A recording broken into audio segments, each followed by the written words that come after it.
Manchester United manager Erik Ten Hag is one of David Moyes' successors over at Old Trafford. David Moyes has been opening up on his sacking from Manchester United. And the Scot was actually one of the people Erik Ten Hag wanted to know about before taking over at Old Trafford back in the summer. The Dutchman is working wonders at the fallen Premier League giants, sparking hope the glory days could be poised to return. When Ferguson stepped down in 2013, it was an announcement that rocked the footballing world and changed the landscape of the Premier League. And while there was talk about Jose Mourinho potentially coming in as a replacement, Moyes ended up getting the job instead. His reign started well enough, with United beating Wigan 2-0 to win the Community Shield courtesy of a double from Robin van Persie. But that was as good as it would get for the current West Ham boss, whose position is now under threat over at the London Stadium.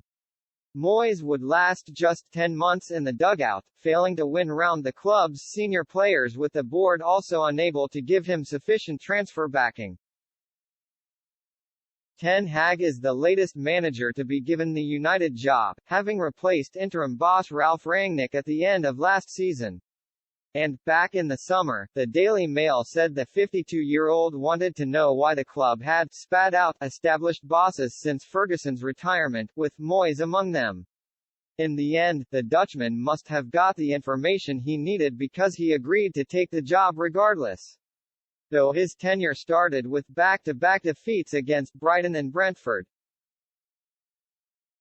Ten Hag has started to win every one round in the role. Saturday's stirring 2-1 victory over Manchester City was his biggest result yet, with goals from Bruno Fernandes and Marcus Rashford giving his side all 3 points. It'll be intriguing to see if the Red Devils can continue their fine form, with Crystal Palace up next on Wednesday night, 8 p.m. Moyes has been speaking to businessman Stephen Bartlett on YouTube and slammed United for the way they handled his departure. "I always think you have to give bad news well," he said. "You're the boss, you run a really big business like Manchester United. If you've got any class or any style, when you're having to give bad news out, it has to be done in a good way. I felt the way I was told about the sacking wasn't done as well as it should have been. It could have been done better and made a lot easier. Looking back now, you think, hey, that's life, get on with it, but if you're one of the biggest sports businesses in the world, if not the biggest, you would hope you would do things correctly. I found out about my sacking through the media. I tried to make contact and say why don't we meet up, but it didn't suit, and before I knew it they called me in the day after, and the whole world knew about it before I got to know. Sometimes people want to get it done right and I didn't think it was right.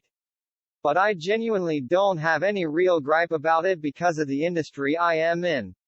Moyes has also hit out at United in the past for hiring the likes of Jose Mourinho and Louis van Gaal. The club tended to pick British managers and I can say that's gone. He said, "There have been a few changes at Manchester United, but that's the way they have chosen to go. They were a football club who enjoyed traditions with the way they spent. They didn't try to compete with all the other clubs. They did what they thought was the right thing to do and spent the right way. Maybe that has had to change because of the current situation. But Sir Alex Ferguson went out and bought wisely and correctly in the transfer market and what he thought he needed to do.